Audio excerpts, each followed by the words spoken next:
You got some Q's. I'm dropping some A's.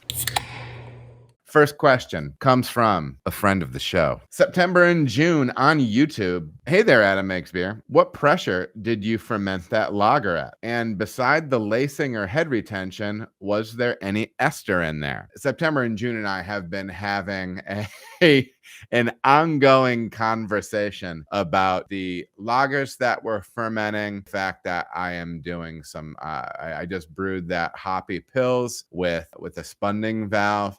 And so this is the backdrop for this conversation. I'm assuming you fermented at an elevated temp. The reason I'm asking is I brewed a red lager and it went into the fermenter at 61 degrees. That was the lowest I could get it, because we're talking summertime and sometimes it's hard getting those beers knocked out as cold as you want. I set the fermenter to 49. When I came in the next morning, it was at 58 degrees. So I threw the Spunding valve on there and gassed it up to 10 psi and have let it go from there. It's still at 10 psi and the temp has dropped over the days, but you think it'll taste like a lager, or you think that I caught it in time and the pressure was high enough to mute ester formations, etc. So he's bringing up an interesting point here, and there's a lot of variables already included.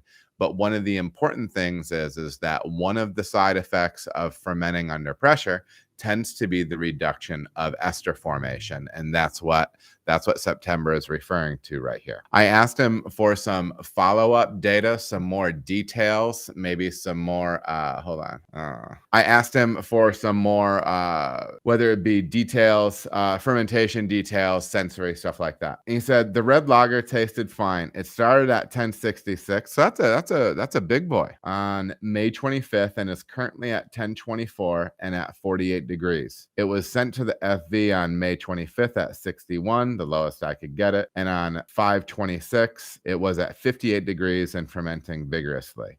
I put the Spunding valve on and pressurized the FV to 10, left the temp alone.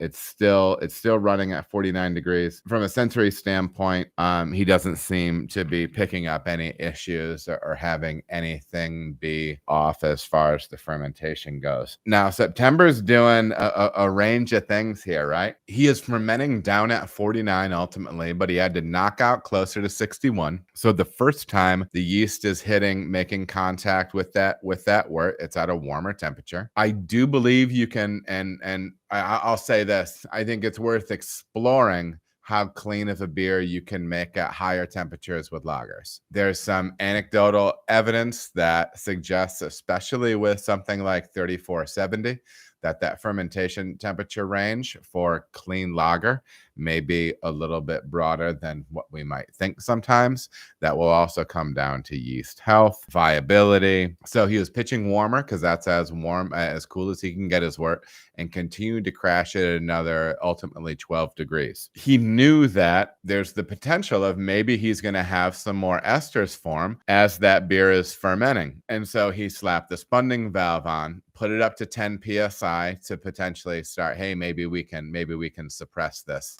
ester formation a little bit. Thus far, he said it's smelling just fine, smelling clean. I think there's a lot of interesting stuff going on right here. First of all, the thing I'm always scared about with pitching warmer and then cooling down is I'm always worried that I'm going to signal the yeast to go to sleep. Okay. I know that might sound silly, but that's what, whenever I was dealing with ale yeast, I was thinking, well, if I'm supposed to be fermenting with American ale yeast at 68 degrees and as a 10-degree drop, maybe that yeast will want to start flocking out. And maybe that's true. Maybe there is something to that. Maybe it's a little bit of wives' tale. So I've always hesitated to want to warmer pitch and then cool down, especially in that 10 to 12 degrees range, because that's a fair amount. But it isn't until we do these things and then find out. So what I'm excited to find out here with this red lager September and June is ultimately how does this thing come out for you? The things that pop into my head, and I'm not even going to call them like red flags, but there are things that I don't necessarily understand right now, or there are things that I'm concerned about, and there are things that like give me hesitancy, like in my own mind. Now, all that said, what you have going on with this, I'm really anxious to find out. It's going to be good data points for me. One thing that I would look at, and I know that you do cell counting and viability. One of the issues of potentially starting your spunding immediately, or your fermentation pressure, an elevated fermentation pressure immediately, is you can put more stress on your yeast when you're doing that. The thing that I would ask you to track and see if there's any differences is, are you seeing a difference in cell growth? Are you seeing like a lot more yeast? Is there less yeast that you can harvest out of there? How does that yeast look? Do you have higher viability, or do you have more dead cells? Different things like that. Those are some things that I would keep an eye on. It seems as if your fermentation drop is nice and robust right now, and you're following an excellent fermentation curve. So those are some of the things that I would look out for, because listen, the beer's going to tell the story, right? So you're going to get that beer done, you're going to get it finished, and I know you filter these beers, and I think that's an important thing. I think sometimes some of the yeast character that comes from a beer, I think that beers almost always taste a little bit fruitier when they have some level of haze still left in them. So I know that you get those lagers beautifully, brilliantly clear, and I think that's one of the parts of it. But yeah, man, I'm interested to see the impact on the yeast health from fermenting consistently under pressure the whole time. The last time when I spunded with the hoppy pills that I just made, I waited to spun toward the end because I wasn't looking so much at trying to push back ester formation. I just really wanted to capture the amount of CO2 I needed to carbonate that beer naturally. That was really my goal with that. September is in the chat. It was the last generation that I was going to use anyways. So see, because you're smart. So I'm glad our heads are in the same place here. I was going to use anyway, so that wasn't a concern. But I will cell count and give that info when I do that. I really appreciate that, man. That would be interesting to me, even to see like the typical volume of what you have going on in there, the volume of yeast that you have in there, and then what that viability looks like. That might be something telling.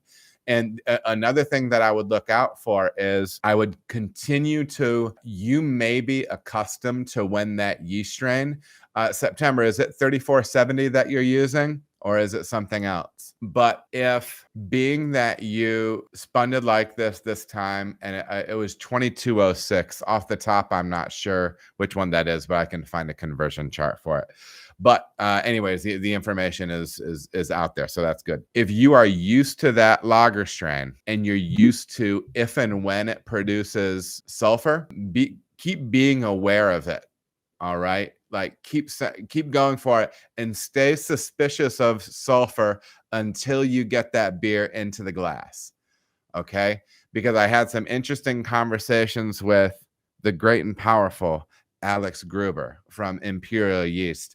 And we are talking about sulfur production and pressure, and things can happen at different points. Like he was saying, you can be past sulfur when you're spooning a beer, or you throw the sulfur you typically throw with the fermentation with a lager strain that you know, and then maybe you spun, it builds pressure. It might throw sulfur again as a reaction to the pressure. So something just to keep in the back of your mind and to think on as you're approaching this whole question. How often do you spun those lagers, September? Do you always do it like that? Ferment on it up front? Never. Okay, so it's a new practice. So just be like, I hate to sound like super dramatic, but just be hyper vigilant, man. You know, and I know that that's gonna be your thing in general. But taste and smell throughout this process, and just really try to dig up those things that are atypical for what your lager practices are. Because again, like, you're doing some things that I don't have the nerve to do right now. I'm not saying they're wrong, because I know where your brain is, and we talked about like why you would be doing these things. So this is good stuff for me to hear. So let's keep lines of communication open on this. That's at least my thought process when implementing some spunding procedures, some fermentation, pressure fermentation concepts in a real life beer. So we'll see. September and June, as always, a delight. All right, everybody, thank you so much for watching. If you feel as if you got any value out of the video, please like and subscribe. There are also other videos that you can watch. They're gonna maybe be over here or over here. Appreciate you watching.